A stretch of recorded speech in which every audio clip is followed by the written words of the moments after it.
reality's reality, understand the truth and what you're dealing with, and then act accordingly. It's really difficult to change and to know what to change unless you're first really good at facing the truth. Welcome to The Inner Edge, a podcast about leadership, self-mastery, resilience, and reinvention.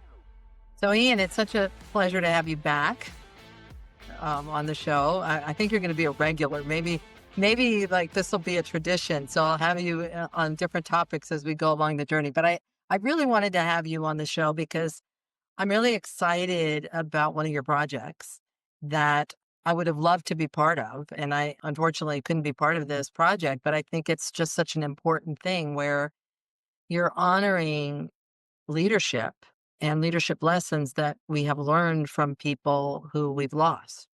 And I would love to ask you what prompted this project for you, this, coming up with this book and getting this compiled and getting these stories compiled.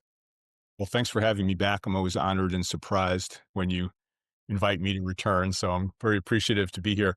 This project, really has a lot of personal resonance for me. A book, right? Called Lives Lost and Leadership Found: Lessons from Special Somebodies. We're getting close to the release date. It's coming out in October, so I'm really excited about that. The origin of this book, actually goes back a couple of years when both my brother and then my mother passed away in 2023, about 6 months apart. And, I'm sure anybody who's, gone through losing somebody who's close to them, finds it to be a somewhat jarring experience. But in my particular case, I found myself very quickly shifting from the emotional aspect of the loss to thinking about what are the lessons learned from my brother and my mother and even my father, who had passed away many, many years ago. And, that expression about turning lemons into lemonade, trying to think about, could anything positive come out of this?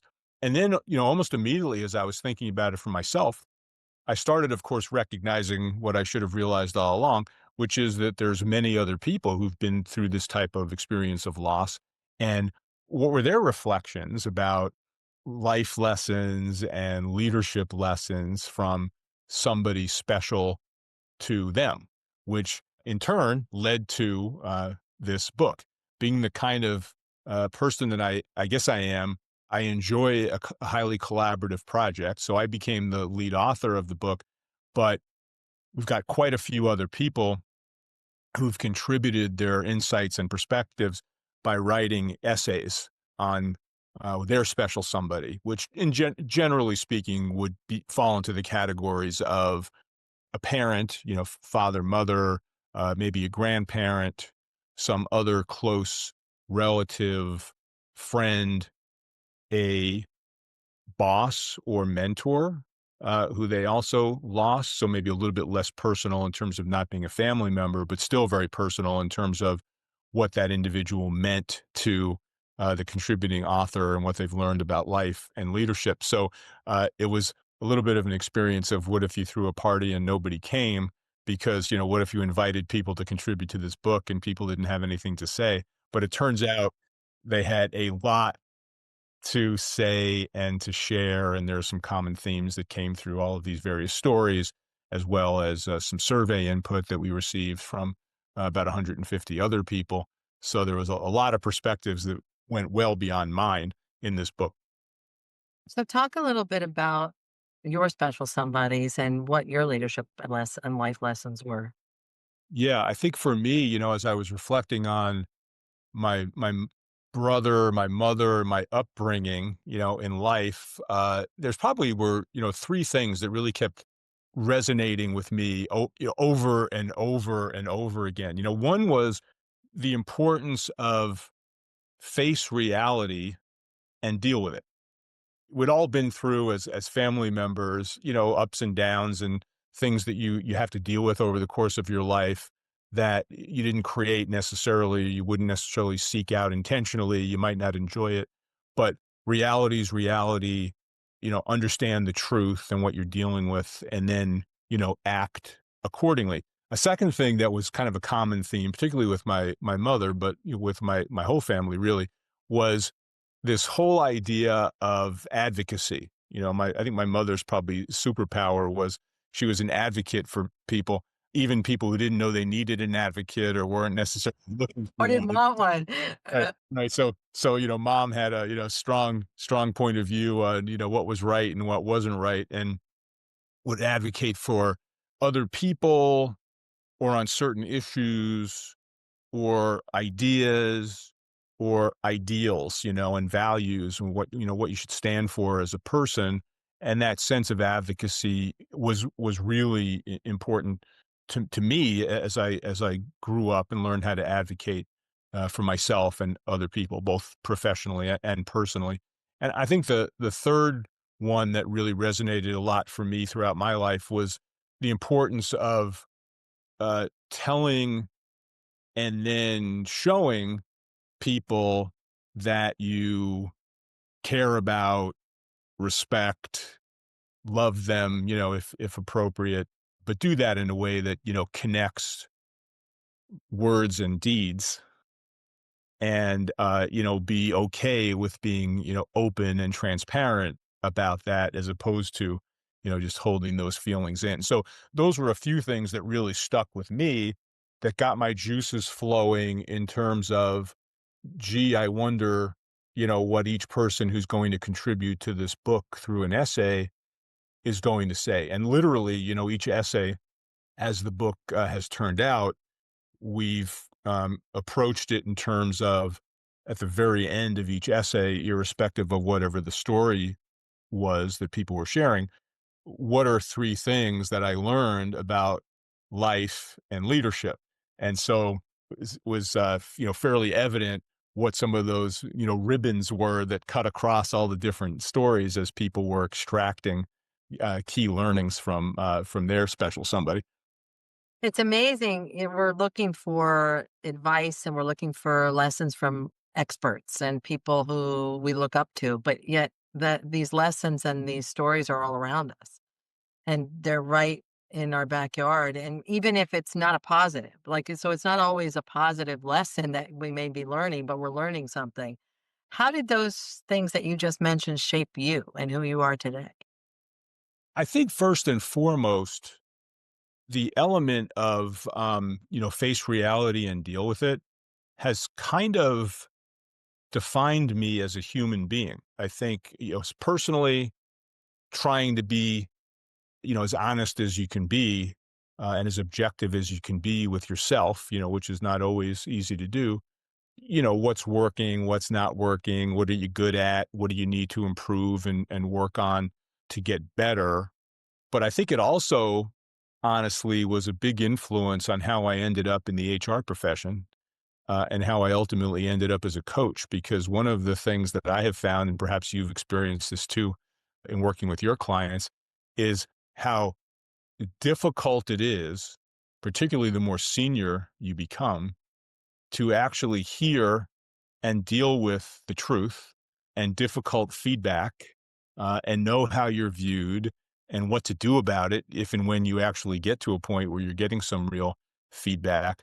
We're just not very good at that, as human beings, for whatever reason. So I found, I don't know if it's a superpower of mine, but it's certainly a strongly held value to try to bring, truth and reality to any situation and circumstance, because I think it's really important not only for an individual to get better and also figure out what they're already really good at so that they don't mess it up, but also for organizations that are trying to change.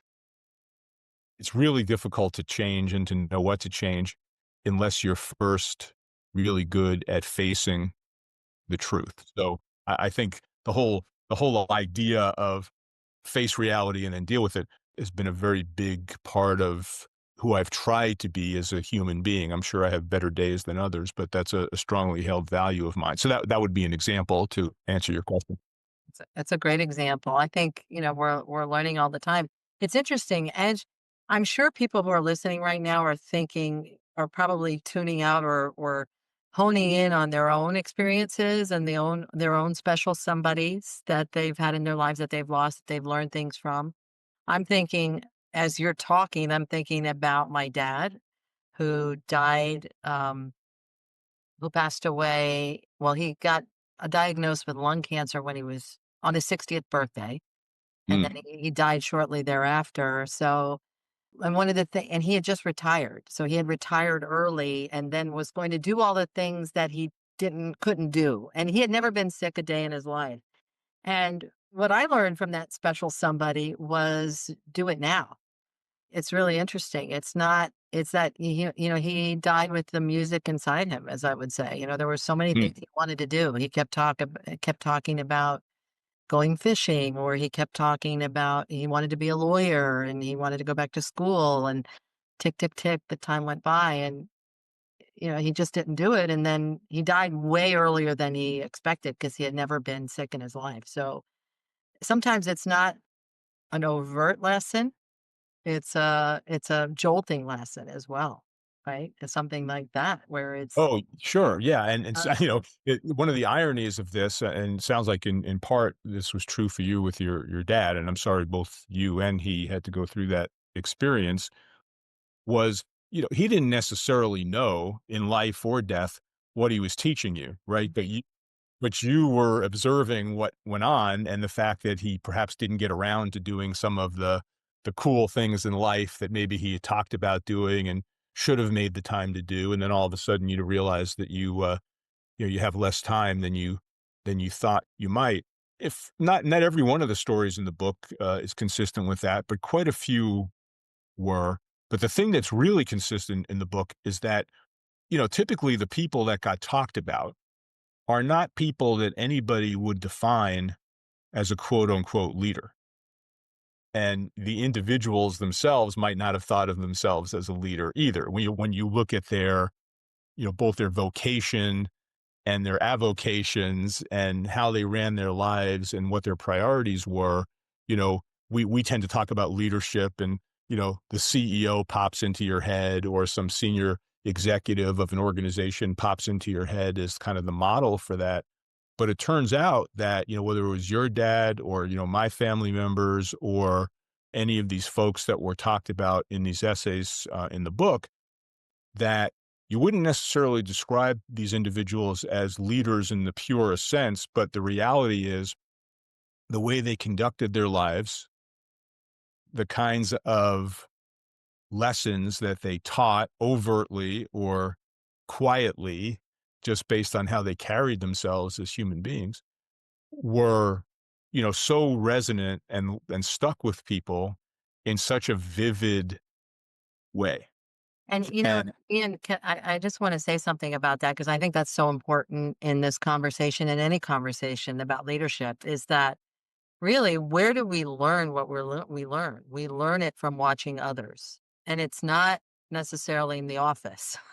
It's not watching up all the time in a boardroom. We're learning it from what you and I and everybody else is modeling every day. When we're out on the highway and we're cutting somebody off, people are learning from that, right? And then the next person cuts somebody off, and then we're learning. We're all leading and we're modeling the way. And I think there's something really important about what you just said about watching our own presence and what we're modeling for each other. yeah, and the spotlight, of course, is always on the spotlight of leadership and how we conduct ourselves as human beings, as spouses, as parents, as friends, as colleagues, as family members.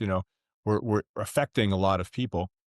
The thing about this that was really eye opening to me, I hadn't really honestly thought that much about it at the start of putting the book together, was how much of an impact and how cathartic it was for many of the people who contributed essays to actually write those essays. So much so that, when the readers actually look at the book, and I hope they do, they'll see at the end of the book in the appendix, we actually provide some guidance and make some suggestions about writing your own essay.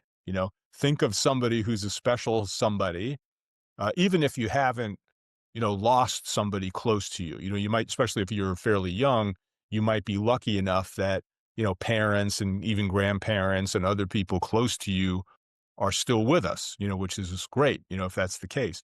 But there's still people, whether they've passed away or not, who represent somebody who's special to you and who you've learned from in watching them in action and actually writing it down, and talking about what have you learned from this person and why they're important to you and what kind of influence they've had on your life and your sense of leadership.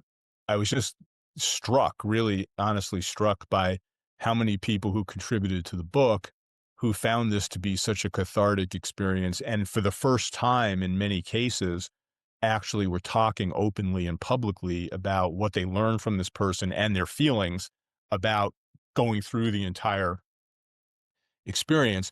And in some cases, of course, the people who have been written about have passed away in the last, few years. But in a number of cases, the individuals who've been written about passed away, 50 or 60 years ago, and they've still had a tremendous impact on people's lives these many years later. I didn't probably fully appreciate the power or the impact of that until we put the book together. So, with that, I think a really great way to close this episode today is a couple things. One is I challenge people to get the book and look at that exercise at the end and actually do that. But then taking it a step further, I challenge people to think about people who are having an impact in their lives right now and actually go tell them and not wait, because all of these special somebodies that have passed away probably don't even know the impact that they're having on people and the impact they're having. So that's the challenge for all of you listening or watching us today is think about someone who is having an incredible impact on your own leadership, on the lessons that you're learning from that person, and go tell them. Yeah, 'Cause it's important to get practice at getting good at that. Why? Because though those same individuals are also having an influence on other people who are around them, and they don't necessarily even know what impact they're having. So, they're learning from a special somebody, but they're also a special somebody they're also a special somebody. to somebody Exactly. else. So I think the better we get and the more open and honest we can be with each other about what influence we're having and what we're learning from other people around us, it makes us all better. Yeah. Thank you, Ian. I really appreciate it. This is a special, special project and more special work that you're putting out there. So thank you. Thanks so much for giving me a chance to talk about it.